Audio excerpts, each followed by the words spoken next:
කොහෙද මං කිව්වේද? මෙතනනේ කන්සිස්ටන්සි. හරියට මේ තමයි කන්සිස්ටන්සි නේ කිව්වේ. සාම්සන් කිව්වේ. අරු ඉන්නවනේ. what is normality assumption? මෙතන කියනවා justified by central limit theorem. ඒ කියන්නේ අපි සාම්පල් ගොඩක් ගත්තොත් එහෙම සාම්පල් දෙක තුනක් නැතුව සාම්පල් ගොඩක් ගත්තොත් එහෙම ඒ සාම්පල් නිකම්ම normally distribute වෙනවා කියලා කියන්නේ. හරිද? ඇයි එහෙම කියන්නේ කියන එක මම දන්නේ නැහැ. මම දන්නේ මේකේ තේරුම විතරයි. ඒකෙන් කියන්නේ අපි අඩු සාම්පල් ගණන් නැතුව සාම්පල් ලොකු ප්‍රමාණයක් ගත්තොත් ඒක normally distribute වෙනවා කියන එක තමයි එතනින් කියන්නේ. ඊට පස්සේ properties normal මේ properties කියන්නේ මෙතන අපි ගන්න මෙතන අපි ගන්න property ටික අර normal distribution එකක ගන්න property mean එක 0 variance එක sigma squared ඊට පස්සේ statistical test depend on normality කියනවා. ඒ කියන්නේ අපි මෙතනදී කරන්නේ දැන් ඔය beta 1 beta 2 beta 1 hat beta 2 hat calculate කරලා මේවා population එකත් එක්ක ගැලපෙනවද කියන එක බලන්න ඕන. හරිද? population එකේ values එක ගැලපෙනවද කියන එක බලන්න ඕනේ. ඒකට අපි කරන්නේ hypothesis test එකක්. ඒ hypothesis test එක කරන්නේ t-test එක t-test එක f-test කියන ඔන්න ඔය test දෙක අරගෙන. එතකොට මේ t-test f-test කරන්න නම් මේ beta 1 beta 2 normally distribute වෙලා තියෙන්න ඕන. පැහැදිලිද? beta 1 beta 2 normally distribute වෙලා තියෙන්න ඕනේ කියන එක කියන්නේ. මොකක්ද? beta 1 beta 2 අපි මෙතනදී මොකද්ද කරන්න යන්නේ? බැටරි බෑ. beta 1 beta 2 අර population parameters එක ගැලපෙනවද කියන එක බලන්න. ඒක බලන්නේ hypothesis test එකක් කරලා. hypothesis test එක කරන්නේ t-test f-test යොදාගෙන. t-test f-test කරන්න නම් මේ ගන්න beta 1 beta 2 normally distribute වෙන්න ඕනේ කියලා කියනවා. ඒක තමයි එතන කියන assumption එක. පැහැදිලිද?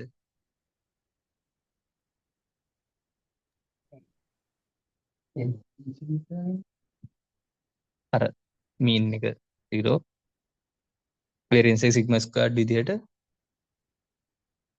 සමිත් ඔබට තේරුණාද ඒක මැසේජ් එකක් දාලා තියෙනවද? ඔව් තේරුණා කියන මැසේජ් එකක් දාලා. හරි. අපි මෙතන කරේ. දැන් අපි මෙතන ගන්නවා අර normally distribution එකට අදාළ මේ line අඳින්න යන්නේ. beta 1 is normally distributed mean beta 1 and variance of sigma squared beta 1 මේ අරන් තියෙන එක beta 1 ගේ normally distribution එක. ඒක අඳින්නේ මෙන්න මෙහෙම අඳිනවා මේකේ mean එක එන්නේ beta 1 expected beta 1 hat කියන්නේ beta 1 මේ ඇඳලා තියෙන අපි beta 1 hat එකේ normally distribution එක. එතකොට ඒකේ ගන්න ඕනේ මැදට එන්නේ mean එක. mean එක කියන්නේ මෙන්න මේකනේ beta 1 ඊට පස්සේ variance of sigma square. හරිද? මේකේ අපි අර stat වලදී ඉස්සර කරා මතකද? අපිට අර කරේ ඒකේ අපි කරා මෙන්න මේක ස්ටෑන්ඩඩයිස් කරනවා. ඒ කියන්නේ z value එකක් ගන්නවා. මේක z value එක ගන්නෙ මේ beta 1 hat එකෙන් අඩු කරනවා mean එක බෙදනවා standard deviation එකෙන්. ඔහොම තමයි අපි මේ z value එක ගත්තේ. මම දන්නේ නැහැ ඇත්තට මේවට හේතු මොනවද කියන්නේ. ඒවට හේතු මොනවද කියන්නේ ඒ කාලේ දන්නෙත් නැහැ. මේ එතකොට මේ විදිහට තමයි ඒක ගත්තේ. කොහොම මොකද්ද කරේ? මෙන්න මේ normally distribution අරගත්ත මේ ෆන්ක්ෂන් එක අපි ස්ටෑන්ඩඩයිස් කරන්න ඕනේ. ඒක කරන්නේ beta 1 hat එකකින් අඩු කරන්න ඕනේ mean එක බෙදන්න ඕනේ standard deviation එකේ. මේ තියෙන්නේ මොකද්ද variance එකනේ. variance එක කොහොමද standard deviation එක කරන්නේ? variance එක standard deviation කර මේක තමයි variance එක. standard deviation එක කියන්නේ මේක. එතකොට මේකේ වර්ගමූලය ගන්න ඕනේ මේක ගන්න නම්. හරිද? එතකොට variance එකේ වර්ගමූලය තමයි standard deviation එක කියන්නේ. එතකොට මෙතන අරන් තියෙන්නේ මේ වර්ගයක් නැතුව sigma අරන් තියෙන්නේ beta 1 ගේ. ඒ කියන්නේ beta 1 ගේ standard deviation එක අරන් තියෙන්නේ. මෙතන උඩ තියෙන sigma squared යට තියෙන sigma. පැහැදිලිද ඒක?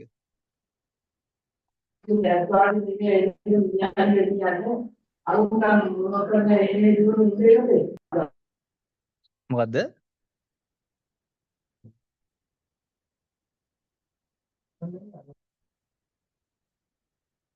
ප්‍රශ්නයක් තියෙනවද? මේක කියවන්න එතකොට මේ normal Z is normally distributed with mean zero and standard deviation.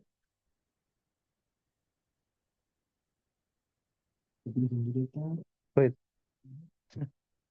මේක ප්‍රශ්නයක් තියෙනවද? එතකොට මේ දැන් අපි ස්ටෑන්ඩඩයිස් කරාට පස්සේ ඒකේ ලයින් එක අදින්නේ මෙන්න මේ විදියට. ඒකේ අපි කියනවා mean එක 0 variance එක 1 කියලා. mean එක 0 variance එක 1 කියලා. මේ තියෙන්නේ mean එක 0 දාලා මේ ඇඳලා තියෙන z එකට අදාළව මේ ඇඳලා තියෙන්නේ β1 hat එකට අදාළව මේ කියන්නේ mean එක 0 හරහා. ඔන්න ඕක තමයි ස්ටෑන්ඩඩයිස් එකට අදාළව අඳින්නේ. ඊට පස්සේ β2 වලටත් ඒ විදිහටම ගන්නවා මේ තියෙන β2 එක. ඒක ස්ටෑන්ඩඩයිස් කරන්නේ අඩු කරනවා mean එක බෙදනවා ස්ටෑන්ඩඩ් ඩීවියේෂන් එකේ. ඒ කියන්නේ අර කලින් ගත්ත සිග්මා ස්ක්වයර්ඩ් කලින් ගත්තේ වේරියන්ස් එක විදිහට ඒක ස්ටෑන්ඩඩ් ඩීවියේෂන් එක කරන්න නම් ඒකේ වර්ගමූලය ගන්න ඕනේ. ඒ කියන්නේ සිග්මා ගන්න ඕනේ. මෙතන තියෙන්නේ β2 ගේ සිග්මා එක. එතකොට අපි ඒකට කියනවා z follows n mean 0 and variance 1 කියලා. variance of 1. z follows n මෙතන කියන්නේ β2 follows n mean β2 and variance of sigma square. මේක කියන්නේ z follows n mean 0 and variance 1. එතකොට ඒකට අදාළව තමයි මෙන්න මේ ඇඳලා තියෙන්නේ. mean එක බිඳුවයි මේකේ β1. හරිද?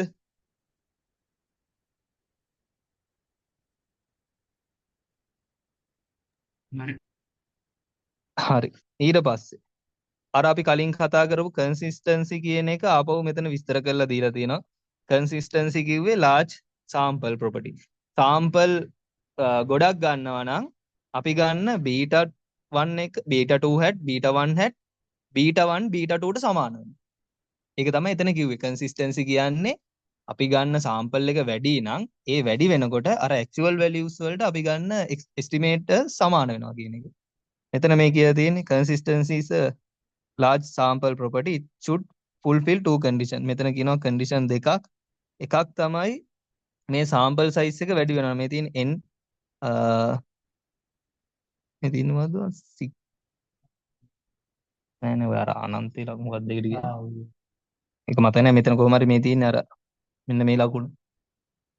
මෙතන තියෙනවා expected beta2 hat equal beta2. ඊළඟට expected beta1 hat equal වෙනවා beta1 ට unbiasedness. ඒ කියන්නේ unbiasedness. ඊට පස්සේ variance of beta2 beta1 hat beta2 hat equal 0 when n large number එකක් වෙනවා. ඒ කියන්නේ අපි ගන්න sample එක large number එකක් නම් එතකොට beta1 hat beta2 hat actual value වලට සමාන වෙනවා. ඒ වගේම variance එක බිඳුවක් වෙනවා. ඔන්න ඕක තමයි එතනින් කියන්නේ.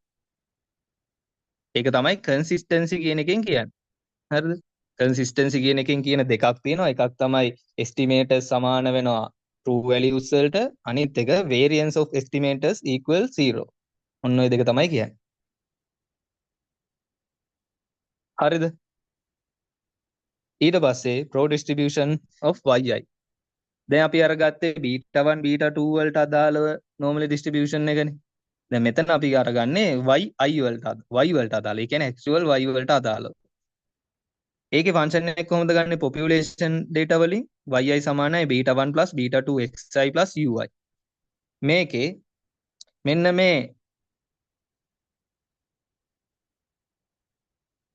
මේකේ expected yi. දැන් මෙතන අපි ගන්න ඕනේ mean එකයි variance එකයි ගන්න ඕනේ.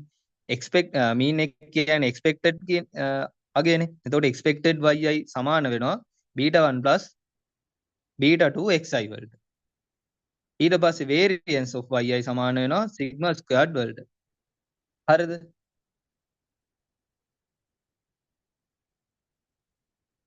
expect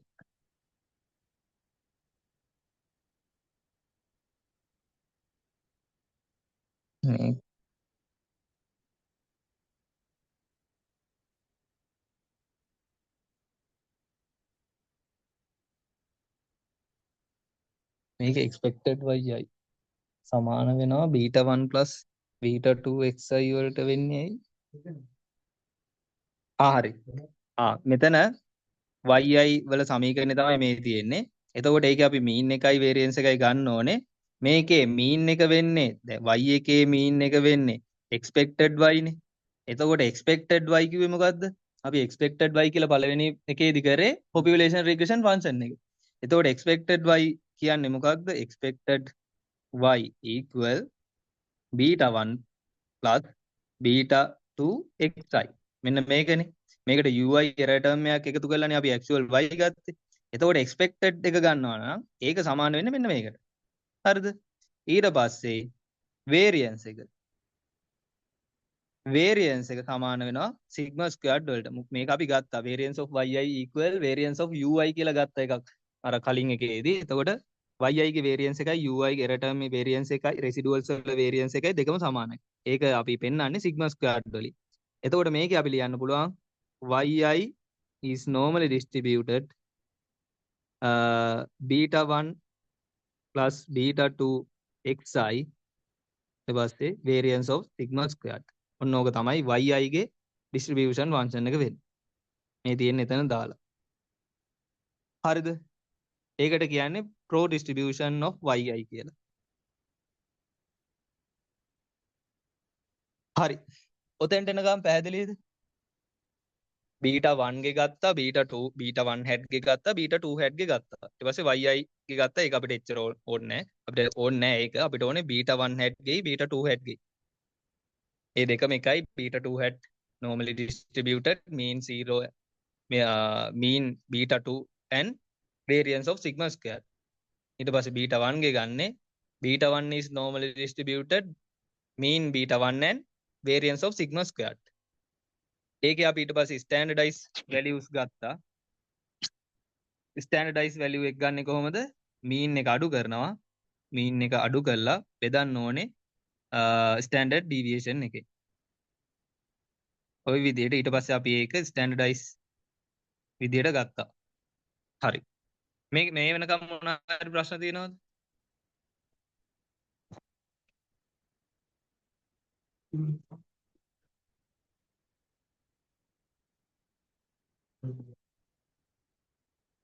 ප්‍රශ්නයක් තියෙනවද?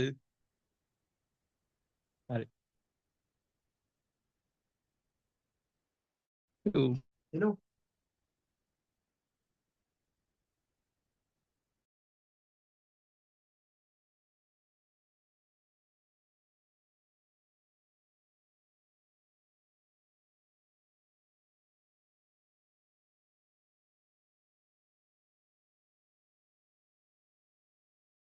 testing මේකේ මේ සීන් එක පොඩ්ඩක් නිකන් පැටලෙන එකක් තියෙන්නේ. හරිද? මේකේ මම කියන්නම් කරන විදිහ මොකක්ද කියලා. මම කරන විදිහ මුලින් පෙන්නලා ගානක් අරගෙන ඒක පෙන්නලා ඊට පස්සේ මේ තියෙන විස්තර ටික මොනවද කියන්න. මේකෙත් මට ප්‍රශ්න තියෙනවා මොනවද සමහර ඒවා ගැන කොහොමද එහෙම වෙන්නේ කියන එක. දැන් අපි කරන එක පැහැදිලිනේ. අපි කරන්නේ මොකද්ද?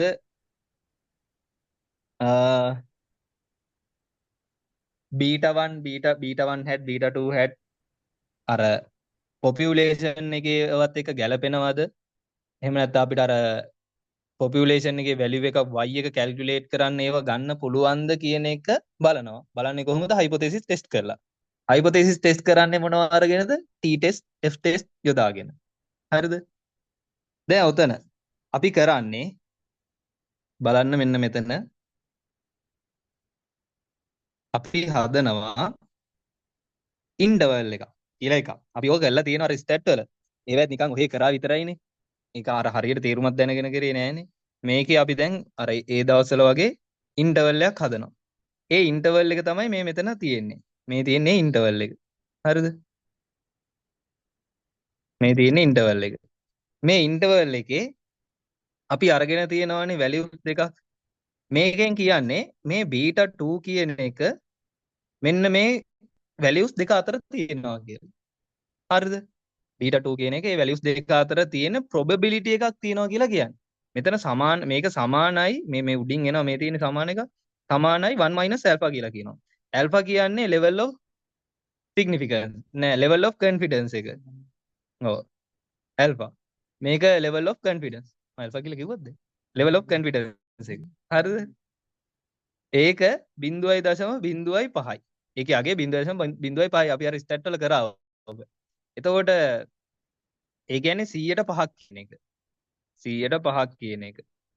1 minus alpha කියන්නේ එහෙනම් මොකද්ද 1 minus alpha කියන්නේ 195ක්. හරිද? මේකෙන් කියන්නේ මෙන්න මේ බීටා 2 කියන එක මේ ඉන්ටර්වල් එක ඇතුලේ තියෙන්න 195ක සම්භාවිතාවයක් තියෙනවා කියලා. බීටා 2 කියන වැලියු එක මේ කියන ඉන්ටර්වල් එක ඇතුලේ තියෙන 195ක සම්භාවිතාවයක් තියෙනවා කියලා කියනවා. හරිද? ඒකට හේතු කොහොමද කියන්න මම දන්නේ නැහැ. ඒක තමයි එකෙන් කියන්නේ. ඒක තමයි මෙතන සමාන කරලා තියෙන එකෙන් අදහස් කරන්නේ. පැහැදිලිද?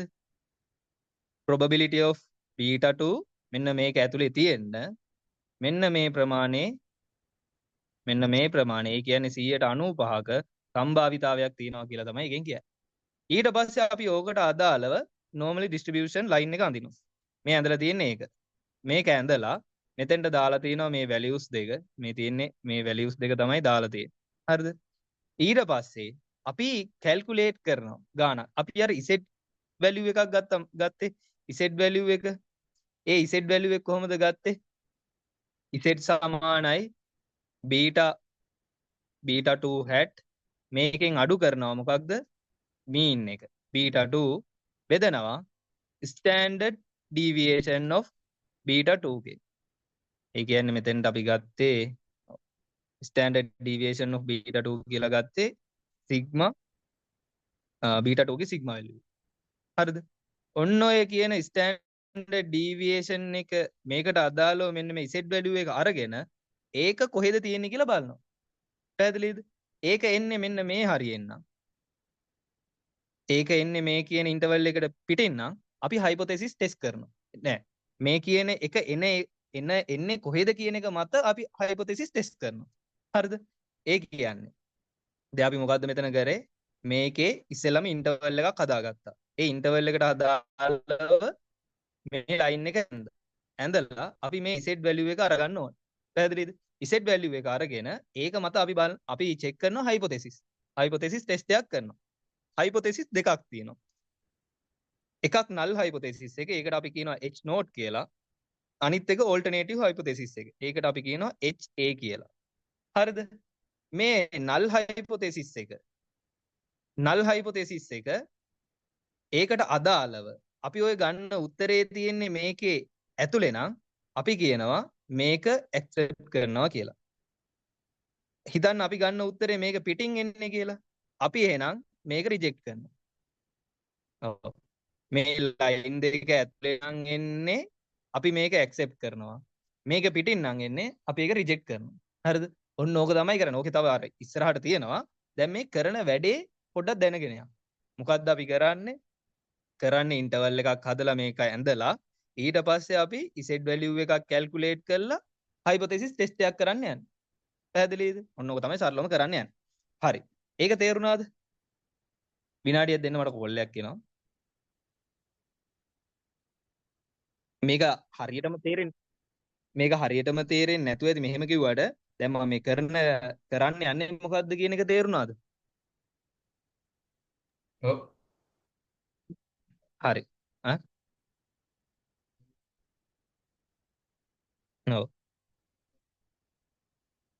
හරි. ඒ කියන්නේ 1.95යි කියන්නේ මේ level of significance එක. ඒ කිය level of confidence එක. ඒ කියන්නේ මෙන්න මේ probability එකක් ගන්නවනේ. ඒක සමාන වෙනවා කියන 1 minus alpha වලට.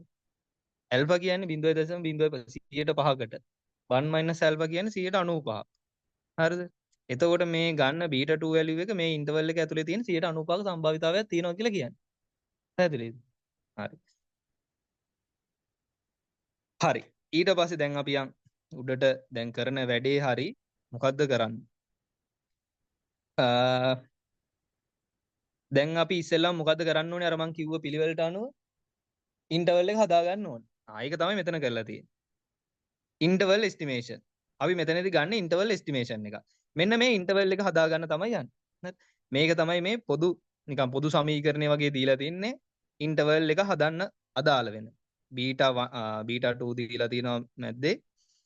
ඒකේ දෙපැත්තෙන් අඩු කරලා තිනවා බීටා 2 හැට් එක මේ පැත්තේ තියෙන බීටා 2 හැට් මයිනස් මේ තියෙන්නේ කොන්ස්ටන්ට් අගයක්. ඒක මොකද්ද කියන එක අපිට මෙතනදී දන්නේ නැහැ. අපිට ඉස්සරහට මේ සමීකරණයට අදාළව අපි ගන්න එකේ මොකද්ද කියන එක ඉස්සරහට තියෙනවා.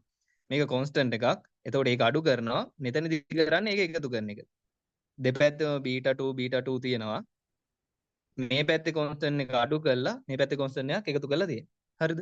ඕක දැනගන්න ඕනේ. ඒක සමානයි 1 alpha වලට. ඒ කියන්නේ alpha කියන්නේ level of significance. 1 alpha කියන්නේ level of confidence. හරිද? එතකොට මේ alpha කියලා කියන්නේ 100%ක්. එහෙනම් level of significance එක 100%යි. එකෙන් 100%ක් අඩු කරාම level of confidence එක එනවා 95%ක් කියලා. හරිද? එතකොට confidence එක මේක 95%යි. මේක 100%යි. ඊට පස්සේ මේකෙන් කියන්නේ දැන් මේක සමාන කරලා තියෙන 95%කටනේ. මේකෙන් කියන්නේ මේ බීටා 2 මේ values මේ interval එක අතර තියෙන probability එක 95%ක් තියෙනවා කියලා. දැන් බීටා 2 ඇත්තටම මේක ඇතුලේ තියෙනවා කියන එක නෙමෙයි කියන්නේ. එහෙම වුණොත් එහෙම probability එක එකයිනේ. 100ට 100ක්නේ. නැති වුණොත් 100ට බිඳුවන්නේ. මේකෙන් කියන්නේ 95%ක සම්භාවිතාවයක් තියෙනවා මේක ඇතුලේ තියෙන්නේ කියලා. හරිද? ඒක තමයි මෙතන කියලා තියෙන්නේ. About expression does not say that the probability of beta 2 lying between this limit is 1 alpha. Since beta 2, although an unknown, is assumed to be a fixed number, either it lies in the interval or does not. It says that probability of constructing the interval that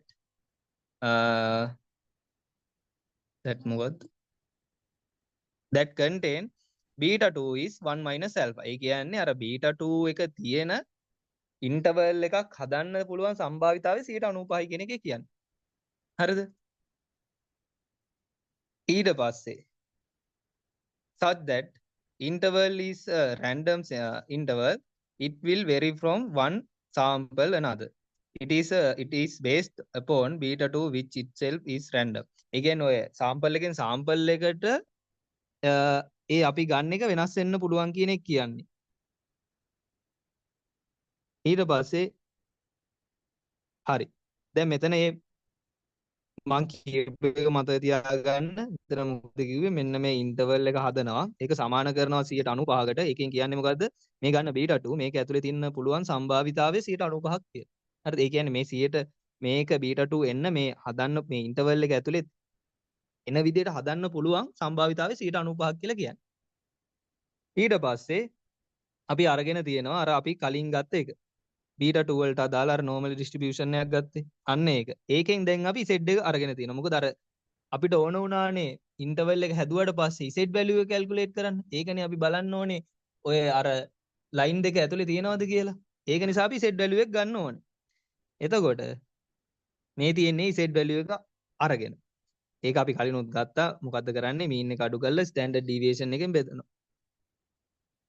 මෙතන ප්‍රශ්නයක් තියෙනවා. මේ z එකෙන් අපිට ඕක කරන්න බෑ. හේතුව මේ z එකේ මේක අරගෙන තියෙන්නේ මේ යට අරගෙන තියෙන්නේ standard error. එහෙම නැත්නම් standard error කිව්වත් standard deviation කිව්වත් දෙකම එකයි. standard error එක අරගෙන තියෙන්නේ beta 2 වලට අදාළවනේ. beta 2 ගේ standard deviation එක නේ අරන් තියෙන්නේ. එතකොට beta 2 ගේ standard deviation එක ගන්නෙ මෙන්න මේ සූත්‍රයෙන්. අපිට අර කලින් පාඩමේ බලන්න පුළුවන් කොහොමද beta 2 ගේ standard deviation එක ගත්තේ කියලා. beta 2 ගේ standard deviation එක අරන් තියෙන්නේ මෙන්න මේ විදිහට. හරිද? මේකේ මේ ඇතුලේ තියෙනවනේ මෙන්න මේ sigma squared කියලා එකක්. මේ sigma squared කියන්නේ population එකේ variance එක. අපි අර මුලින්ම ගත්ත පාඩමේ අන්තිමට අපි කතා කරා variance of residual කියලා. variance of residual කියන්නේ variance of error term කියන එක. error term එකේ variance එක ගන්නෙ මෙන්න මේකෙන්. හරිද? අපි එතනදී කිව්වා error term එකේ variance අපිට population එකේ variance එක ගන්න බෑ. ඒක නිසා අපි කරන්න ඕනේ මොකක්ද? අපි කරන්න ඕනේ sample එකේ variance එක ගන්න කියන. අපිට population එකක variance එකක් calculate කරන්න බෑ. ඒක නිසා අපි sample එකේ variance එක ගන්නවා. එහෙනම් අපිට මෙන්න මේක ගන්න data නැහැ. ඒක නිසා අපි මෙන්න මේක ගන්න ඕනේ. මේක ගන්න බෑ. මේක තමයි ගන්න ඕනේ. හරිද? ඔන්න ඔය ප්‍රශ්නේ නිසා. මොකද්ද ප්‍රශ්නේ? මේ Z එක අරගන්න නම් අපිට standard deviation standard error එක ඕනේ. standard error එක calculate කරන සූත්‍රය ඇතුලේ තියෙනවා population variance එක. population variance එක ගන්න බෑ. ඒක නිසා අපි ගන්න ඕනේ මොකද්ද? sample variance එක. ඔය sample variance එක අදාළ කරගෙන ගන්නව නම් අපි ඒකට කියනවා t distribution එක කියලා. අරක Z එක මේක t distribution එක. එතකොට මේකේ බලන්න අරගෙන තියෙන විදිහ මේ තියෙන්නේ මේකම තමයි මේ තියෙන්නේ මේකම තමයි තියෙන්නේ beta 2 hat minus beta 2 mean එක අඩු කරලා බෙදලා තියෙනවා මෙන්න මේ සූත්‍රේ මේකේ මෙන්න මේ සූත්‍රෙන් මේ සූත්‍රේ මෙතන තියෙන එක population variance එකනේ ඒ වෙනුවට අපි දාලා තියෙනවා sample variance එක පැහැදිලිද එතන කරලා තියෙන එක මෙතන මොකද්ද කරලා තියෙන්නේ මෙතන මෙන්න මේ සූත්‍රයෙන් තමයි අපි Z value එක ගන්න. මේකේ මේ standard error එක ගන්න විදිහ තමයි මේ තියෙන්නේ.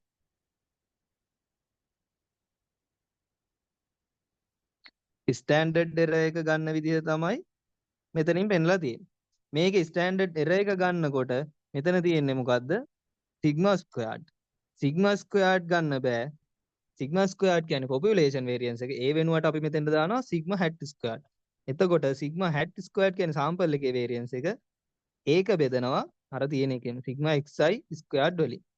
එතකොට ඕක මෙන්න මේ ඕක දාලා අපි සූත්‍රය හදනවා නම් මේ ST වෙනුවට මේක දාන්න නැතුව මේක දාලා හදනවා නම් එතකොට මේක වෙනස් වෙන්න ඕනේ t විදිහට. ඒක තමයි මේ අරන් තියෙන්නේ. t සමාන වෙනවා beta 2 hat minus beta 2 divided by square root of sigma hat squared divided by sigma xi squared.